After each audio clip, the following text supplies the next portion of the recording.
So let's talk about the Mandals of Calling. Necronomicon is coming. So the Mandals of Calling, which are in the Book of Calling in the Necronomicon, I'm going to take kind of a perspective of somebody who has not ever read the book, just to kind of cater to viewers that might be new to the Necronomicon system, given the fact that I have about 80 videos now. And so the Mandals of Calling are basically the energetic focal point that you use when you are doing a ritual of calling from the Book of Calling in the Necronomicon. So there are two Mandals of Calling that are listed in the Necronomicon. Now, if I open up my original text here and I jump through it, so you have the one on the right, or the one that's this one, because I can't tell my directions right now. You have that one right there. And then you have this one right here. So the Mandals of Calling, like I said, are a focal point for you to use during a calling ritual in which you are calling a spirit, in which you are evoking a spirit into your ritual space. Now, a lot of people, when they think about evocation, they're like, ooh, I'm going to see a ghost. Ooh, I'm going to see something that's going to stand right in front of me or whatever. That is not necessarily the case. You have to remember that these beings are of a different energetic format. They come from a different kind of realm that, in my opinion, is kind of, it's in the same area as ours. It's like an onion. It's like layers. And so, there's a veil between our world and theirs, and focusing your energy on a mandal is kind of what helps to bridge that gap. Given the fact that I said veil, I probably should have released this on Halloween. Anyway, a little late, whatever. But so the mandals themselves they're a meditational focal point when you do a summoning of a spirit. Now, some people are like, well, what kind of spirits can I use? The Book of Calling references 1,001 spirits that are at your disposal to summon, given that you have gone through all of the gates from the first gate to the last gate, and the last gate being that of Arzir, and then the gates of Anu, Enlil, and Enki, which I will probably get to in other videos. So you have the gates of the 7 planets, and then you have Anu, Enlil, Enki, and Arzir. Now, and Ganzir on top of that also. I'll probably make a video on how many gates there are sometime soon. Good inspiration. Anyway, so the mandals themselves, they can be drawn on the ground. They can be made on a big piece of poster board. They can be put on the bottom of a carpet, whatever you have that you want to use to make a mandal. Like, give me 1 second, I'll give you another example. So, one of the mandals that I made a long time ago, and I hope you guys can hear this in the recording, I think I mentioned it in the previous video, had to do with a shelf that I got at a particular job that I had. Now this, if I can get a better grip on it, is one of my mandals. You can also see that I have the Sigil of Marduk, the Aura, which is over here, and then I have the Bandar and the Sigil for Mumu right here. Now that is a personal choice of mine because I wanted to invoke the Marduk energies, the energies of man through the Aura right here. I wanted to invoke my Watcher, which by Necronomicon standards, this is technically safe because I have the Aura over here to watch over the Bandar right here. And then I have Mumu, which has to do with increasing your own personal magical power. And then I have one of the mandals right here in the middle. So you're probably asking, well, how do I use that? Great, I draw something. What do I do with it? Well, the mandals, it's kind of like a crystal ball or a bowl of water or any other kind of divinatory vehicle, as I'll put it. So when you create, or when you're doing a ritual to summon a spirit, what I would suggest is now get in the Necronomicon format. You can only summon spirits from the realms that you have walked. So, and I'll have to do further research on this to give you guys a better delineation of it. But so let's say that if you have walked the Moon Gate, then you can summon those kinds of entities. If you have walked up to the Nergal Gate or Mars, then you can summon those kinds of planetary entities. If you have walked up to the Adar Gate or Saturn, then you can summon those kinds of entities and everyone before that. You kind of get the gist. Let me know in the comments if this needs a further explanation, or shoot me an email. Questions, comments, complaints, concerns, issues, shoot me an email at priestofthenecro@gmail.com. So, you notice how there was a blank space in the mandal? Let me kind of give you another visual here from my manuscript. Right here. See the mandal right there? There's a blank space right there in the middle. Now, you're like, oh, what's that for? Now, if you're doing a summoning ritual for one of the 50 names of Marduk, you can put the sigil right there in that free space. I kind of feel like it gives a better oomph and more of a structure for it there. Now I'm thinking about it. That mandal kind of does have a little bit of an error in it, and I might have to make an update on this video about it later, because this sigil right here is the elder sign, right? Oh yeah. Well, you have the elder sign, and then you have a couple of other sigils that are kind of nondescript, and they're not really given that much of an explanation in the necro. So you kind of take them at their energetic resonance and whatever they mean to you. I mean, I kind of see one that kind of looks like a 3, one that kind of looks like an M with an extended leg, I guess you could say. And then you have like some that kind of looks like a shepherd's hook or a crook. And then you have the Papa Kako Daimon going all the way through, or Bara Kako Daimon. Now, let me show that here. So you got the Bara Kako Daimone.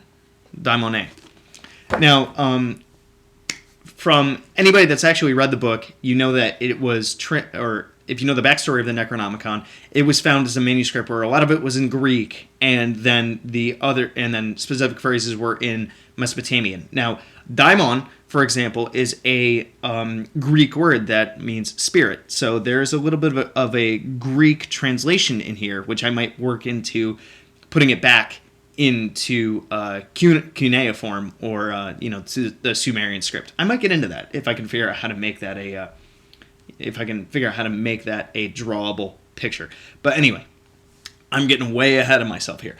So the mandals themselves, you stick whatever sigil that you are working with, if it's the 50 names of Marduk, in the middle.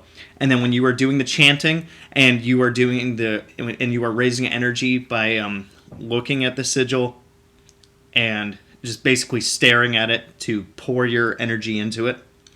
And then kind of when you feel like you feel like you can see the sigil either glowing in your mind, or kind of if it emphasizes itself or grows bigger or jumps out, or any kind of strange effect visually or even physically, if you might feel something, then you know you have a connection with that spirit. And then you can kind of go into meditation, or even meditate with your eyes open and just kind of let your eyes unfocus while you're staring at the mandal after doing all of the ritual things that are described in the Book of Calling. And the mandal is the main vehicle through which a spirit will manifest. And like I said, it's not necessarily that a spirit is going to appear in front of you, but it does give your mind a focal point to kind of take it from a psychological perspective here, to kind of zone out from the normal way that you look at things. You're altering your consciousness a little bit by zoning out at something.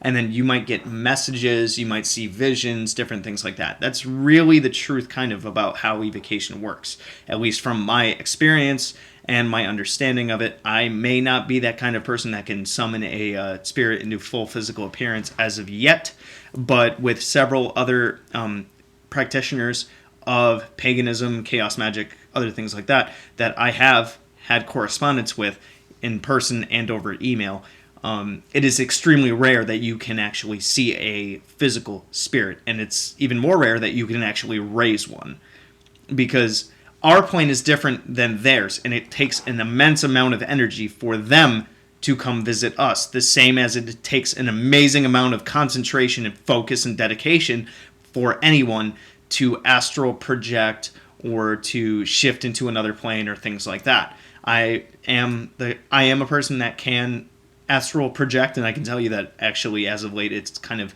fallen on the wayside, and I kind of need to build my skill back up on that. So that is the first mandal. That was the second mandal. Anyway, it's the more simpler one. So now I'm going to switch over to the first one, which would be this. Now, you notice that there are a lot of blank spaces in the middle of it. There are 9 total blank spaces. And it's a little bit of a conundrum to me about exactly what those 9 spaces are for. So I'll give you a couple of theories I have. One of my mentors from a group that works greatly and deeply with the Necronomicon told me that, and you can look this up in the IGOS, Secrets of the Necronomicon. Copies for that go for an exorbitant amount of money online, but I think that there are some places that you can actually find it. Go looking. It might be online. I mean, depending on how hard you look, you can basically find anything on the internet. Anyway, so let me just kind of give you a little bit, some details here. Those 9 spaces are actually supposed to be filled with either the gates themselves or the seals of various gates. Now, I'm going to give you my theory on what should go in those 9 spaces, which I wrote down in a book back there. Give me a second. I know everybody looks fancy YouTube videos with all these crazy cuts, and oh man, it looks like somebody filmed it, and it looks like, oh, it's so professional. I'm not like that. I'm more free-flowing. Anyway, we'll keep going. So, yep, using the mandal. So, what I suggest for the mandal here, this one, if you are to make it, one of the things that I've actually gotten the materials for, but I haven't gotten around to it yet, is I got a series of tiles that I'm going to link together with Velcro to create this entire structure. And then it's going to be on the floor, and it's going to be easily collapsible, and I'm going to be able to put all the art on it. It's going to look awesome. Anyway, I haven't gotten to that yet. I'll probably get to that once I'm done with this manuscript, or when I have more time on my hands. God, I don't know when that's going to be. Anyway, so you have these 9 free spaces in here. What I suggest is that the seal of Ur, or the necklace from the glyph that's on page 11 of the Simon Necronomicon in the Testimony of the Mad Arab, the first part, would go right in the middle. And then you have, and that would represent Arzir, right? And then you would have the 8 other spaces for the seals of the 8 other gates. Now you're probably like, but hey, Thus Phoenix, there's only like 7 gates that I know that I have seals for. The mid gate, which is Arzir, would be a broken Aura star. So it's a pentagram that is not necessarily complete. You could draw any kind of pentagram and just kind of leave, a line with a space in the middle of it, so it's broken. And that would give you a gate of Ganzir. So the gate of Arzir, the gate of Ganzir, and then the 7 gates of the Zonai would complete those 9. I don't necessarily know what order that they would be in, but I would like to think that they would go clockwise, probably from the middle of the top. Because during a gate walking, you are supposed to circumambulate, I think that's the correct word, or walk around whatever gate you are walking a specific number of times according to the Zonai. So I just imagine that the top middle would be the Seal of Nana, and then as you would go along, you would eventually end up with the Seal of Ganzir being in the upper left-hand corner, and then Arzir being in the middle. I might be wrong about that. Try to explore it a little bit. Let me know what you think. I need more brains on this, because I'm hitting my own mental wall on trying to figure this out. So let me go through the little notes that I wrote about using the mandal just to cover up just to cover some things. So the mandals act as focal points for attention and energy. I kind of explained that a little bit about how after you do a summoning, like for the 50 names of Marduk, if you do the Z Dingir Kia Kampa, Z Dingir Anakampa, hear me, O thou, name, come to me by the powers of the word, name, and answer my urgent prayer. Z Kia Kampa, Z Anakampa. That entire spiel that's in the Necronomicon spellbook, you would be focusing on the seal right there in the middle of the mandal. It can be drawn in dirt or on a surface. I suggest black or white if you are going to draw it on a poster or on a piece of wood or a piece of shelf like I did. Sigils put in the middle of the mandal. Blah, blah, blah, blah, blah. Yeah, that's about it. Anyway, so the mandals themselves are, if you are planning on evoking any kind of spirit, remember to always, banish your ritual space. Follow the format in the Book of Calling. It might look a little confusing, but it really does go step by step if you are able to kind of just digest it and go through it. And so anybody that hasn't tried a ritual of calling yet, I would suggest doing several of them before you think that they're BS or you think that they're fantastic. Always try something more than once, more than twice, several times before you give up on it, because part of the reason why some things don't work is because we don't really believe in them yet. And if we don't believe in something, it's not going to happen. You could think that you want something, but if you don't believe that you deserve it, if you don't believe that you can have it, it ain't going to work. Don't ever step into a ritual wondering if your magic is going to work, because the second you doubt yourself, it won't. The same thing goes for evocations. Do a lot of research on whatever spirit you're summoning. Make your ritual space cleansed and clear with, pine, sandalwood, or cedar incense. You might even want to use some sage to sage off your area. Maybe do some rattling, some drumming, things like that. I got my drum kind of, I'm trying to angle my hand back there. And, or that's my rattle. Back there-ish, somewhere. Well, it's so hard to do things in reverse. Anyway, so the mandals are a focal point for your meditations, for your evocations, and for your energetic and magical workings. You could even put a ritual object in the middle of the mandal if you are working on putting energy into it. If you are going to consecrate something, you could put a sigil in the middle of the mandal if you want to summon something or get a message from that spirit.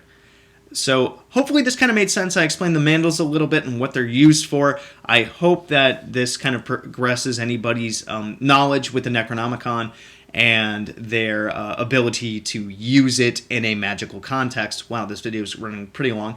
Anyway, a little bit of a last-minute update. I have been working on editing my Lamadou Dingir manuscript lately, although progress has been a little bit slow. My chief editor, I guess you could say, my dad, he kind of fell a little bit ill lately, so I'm kind of waiting for him to recover a little bit before he can continue to read through my manuscript and check any of the errors that I have not found. So I'm hoping to be able to release the manuscript as an ebook and a paperback, hopefully, possibly, by the end of the year, if not within the first 3 months of 2017. I know that you guys are probably being a little anxious. I mean, I've gotten several emails about, when's your MS coming out? And here's a little bit of an update on that, although I have emailed those people who have asked me. Remember, you guys can only send me emails, questions, comments, complaints, concerns, issues about any magical workings that you might be a little confused about. Regardless if it's the necro or not, I might be able to help with that. But my main field of expertise would happen to be this, as you guys can tell. So anyway, I hope that my explanation of the Mandals of Calling was good. Let me know if there's anything else that I might need to clarify or something that I missed out on. So let me know what you guys think in the comments. Check out my other videos for magical mechanics and other workings on the Necronomicon. And I'm looking forward to keeping up with the work on the manuscript and looking forward to more emails and comments from you guys. So good hunting.